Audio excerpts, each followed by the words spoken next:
Hi everyone, this is Instructor Rasil. I just wanted to give you a little bit of a tip. If you're doing any kind of martial arts and you're wearing a pair of shoes that require you to lace them up, I'm going to give you my special trick that I teach to my students in Milton here, Ontario, for Shaolin Kung Fu. But this tip can be applied to any school of Kung Fu or martial arts, providing it could also be used for any sport or any activity where the laces are impeding performance. And I'll give you the version of that, the demonstration. Okay? Okay, so here we have our typical Shaolin Kung Fu shoes. You can see the brand. The laces are done traditionally, where we do the crossing over, crossover, crossover, crossover, crossover. And what my special trick is that I go and I get to the very top and I pull it really tight. But what tends to happen is if we tie the shoelace the old-fashioned method that we've all been taught, we have this little knot here that interferes with us, and it also comes loose. Even if you were to do a double knot to secure the shoelace, it stays firm, but now you have this big knot. And some of the techniques used in demonstrating Kung Fu martial arts requires the practitioner of martial arts to actually slap the shoe. When you do that, you injure your hand, and it interrupts training because your hand is now injured.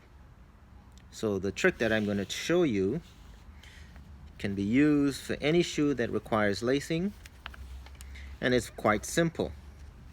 Now, I've implemented this in my martial arts school here in Milton, for SDQI Milton, and I've also demonstrated this to some of the students at SDQI Markham, where Master Shigo Song has his school and he teaches there. I know that I've also introduced it to Instructor Barron, who is also at the SDQI Markham location and the SDQI Scarborough. So I hope that this technique gets perpetuated and all of the students for SDQI learn this method for their benefit of training. So here we go.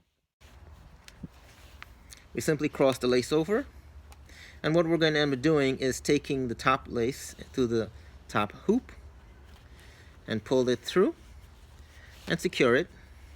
And as you can see here, we have this line going across. And I know a lot of people have probably done this for their fashion wear. Now we're going to do it for Kung Fu. And I'm going to go to the other side. I'm going to pull that one through. And so we have a double lace here. Okay. I'm going to show you one more time. I'm going to take it out so you can see. This might be a better angle for you. This one goes in and through. The other one goes over to the other side, in the top and through. Now this does two things. It holds the shoelace in place, but it also keeps it crimped tighter. Now the technique is not just that. What we're going to do is we're going to pull the lace down to the side here and down to the side on the opposite side. And we're going to lift the tongue up barely, and we're going to tie our bow under the tongue. That's it. Now we've hidden the knot, and so that when we are practicing, this secures the shoe. The knot is hidden, so if I slap my shoe, I'm not injuring my hand. And I'll do a demonstration of this. So by now I have both shoes that are properly tied with this new method so that I don't injure myself when I'm slapping my shoe to demonstrate technique.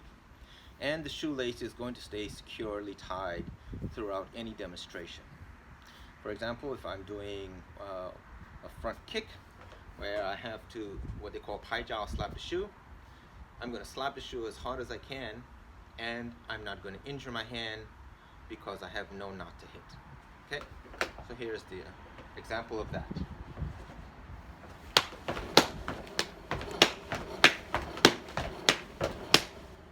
If I was to do a jump kick, it's the same thing. I'm slapping the shoe, no problem.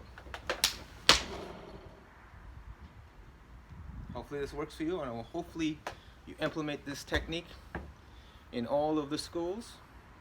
And even if you want to wear this as a fashion statement, I certainly would recommend that.